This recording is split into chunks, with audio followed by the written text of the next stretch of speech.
L'oratorio Oreb, parrocchia Santa Croce a Porto Empedocle, presenta il tempo delle cattedrali, da oggi all'avvenire, tratto dal celebre musical Notre Dame di Parigi di Riccardo Cocciante. L'evento si svolgerà presso il Pala Moncada domani 5 gennaio dalle ore 20:30 in poi, ingresso gratuito fino a esaurimento posti.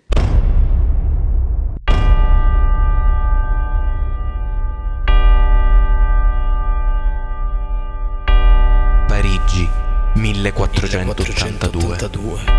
Vasta sinfonia in pietra, opera colossale di un uomo e di un popolo. Una e molteplice. potente e feconda come la creazione divina. Parigi, città che canta. Teatro di sangue, Amore, passione. Terra straniera per molti. Rifugio per pochi. Cuori soli. Amore, sprofondato nell'odio, muta libertà in gabbia. Speranza in abbandono.